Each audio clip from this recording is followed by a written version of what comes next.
브라질리언 왁싱이 더 위생적으로 좋지는 않습니다. 더 이상 피임만을 위해서 먹는 게 아니라 호르몬을 전반적으로 안정시켜줄 수 있습니다. 브라질리언 왁싱하면 생리할 때 청결도에 도움이 되나요? 여기 밑에 저도 왁싱 궁금합니다 라고 네, 댓글이 달렸어요. 이게 되게 질문이 막 여름이고 또 그래서 근데 털은 기능이 있어요. 바로 보호 기능이 있는 거예요. 털은 일단은 마찰을 줄여줍니다. 겨드랑이도 털이 그래서 존재하는 거예요. 마찰로부터 피부를 보호해주는 거예요. 그럼 외음부에도 어쨌든 우리가 성적인 관계를 할 때 마찰을 줄여주는 거겠죠? 항문까지 우리 털이 있죠? 그래서 마찰을 줄여주는 기능이 있고 털 끝에는 예민한 감각기관이 있습니다. 예민하면 나를 지킬 수 있는 거예요. 그러니까 거기가 우리가 성기를 만지면 화들짝 놀래잖아요. 누구나 이런 데 만지는 거랑은 느낌이 좀 다르죠? 그래서 성기를 만졌을 때 그 예민한 느낌도 털 밑에 있는 거에서 기능을 해주기 때문에 그 예민함 때문에 나를 지키는 역할도 해주고 또 털 끝에 피지 분비가 되기 때문에 아까 제가 얘기한 유수분 밸런스, 피부 장벽을 유지해주는 좋은 역할이 있는 겁니다. 그래서 브라질리언 왁싱이 유행을 하고 위생 관련상 그게 더 좋은 거 아니에요 라고 하는데 털은 위생에 도움을 주면 주지 털이 위생에 나쁘진 않습니다. 의학적으로 봤을 때는 털은 건강적인 면에서 봤을 때는 도움이 더 많이 되는 면이기 때문에 브라질리언 왁싱이 더 위생적으로 좋지는 않습니다. 친한 친구가 생리를 1년에 많으면 3번 하고 나머지는 안 한대요. 근데 산부인과에서는 이상이 없대요. 생리를 1년에 3번 받고 하고 안 해요. 근데 산부인과는 이상이 없대요. 아마 원인은 없는 거지만 호르몬제는 권하라고 했을 텐데요. 왜 그런 걸까요? 아마 이 친구는 어떤 문제가 있어서 생리를 안 하는 걸까요? 1년에 3번밖에? 제가 봤을 때는 극심한 다이어트나 체중 감소, 무리한 운동이 하나의 원인이지 않았을까 싶습니다.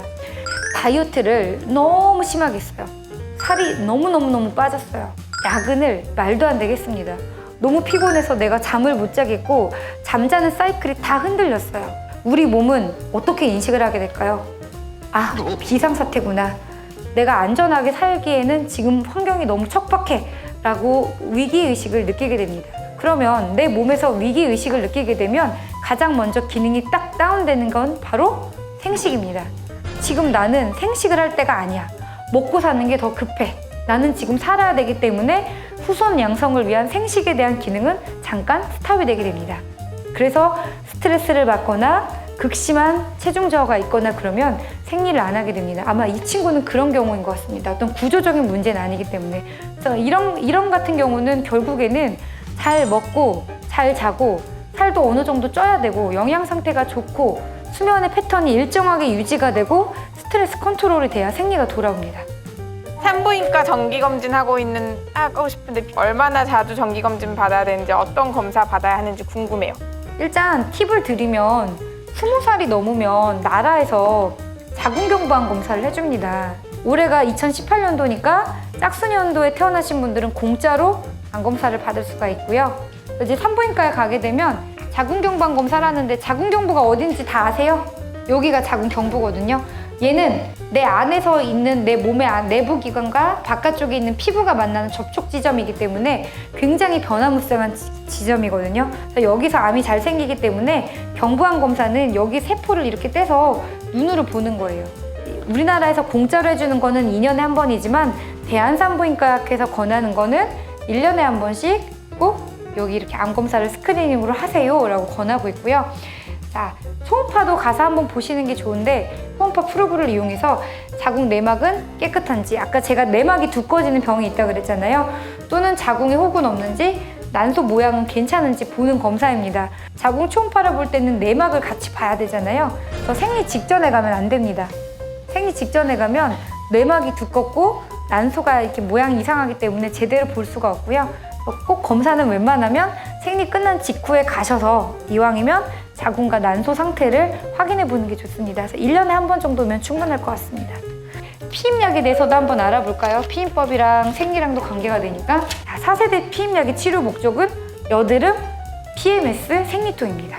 자, 맨날 먹는 약이 피임약이라는 약이 있죠? 피임약의 원리가 뭘까요? 호르몬이 들어가요. 내가 맨날 입으로 호르몬제를 하루에 하나씩 이렇게 먹어요. 그러면 머리에서 착각을 하는 거예요.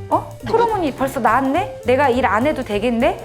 그러면서 머리에서 오는 신호가 다운이 됩니다. 그게 바로 피임약의 원리입니다.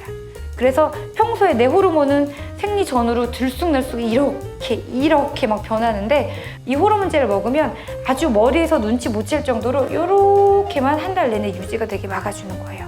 그러니까 더 이상 피임만을 위해서 먹는 게 아니라 내가 생리 전에 이 널뛰는 호르몬에 의해서 일상생활이 안 되고 너무 우울해. 그러면 호르몬을 조절을 해줘야겠죠. 그래서 이렇게 월경전 불쾌 증후군이 심한 사람들은 조금씩 넣어주는 약을 통해서 호르몬을 전반적으로 안정시켜 줄 수 있습니다. 어떤 일부 커플이 있었는데 일부 커플에서 남자분이 야 피임약 몸에 좋대 먹어 이렇게 얘기를 했다고 그러더라고요. 그래서 그 얘기를 듣고 아차 싶었는데 아무리 생각을 해보세요. 내 몸에서 나오는 호르몬이 있는데 억지로 약으로 조절을 하는 거기 때문에 100% 클린하게 좋은 일만 할 수는 없습니다. 피임약의 복용법의 주의사항을 하나 알려드릴게요. 혈압이 높거나 혈압이 상승되어 있는 분은 피임약을 주지 않고 담배를 피는 사람도 혈관이 깨끗하지 않기 때문에 담배를 피는 사람한테는 피임약을 권하지 않습니다.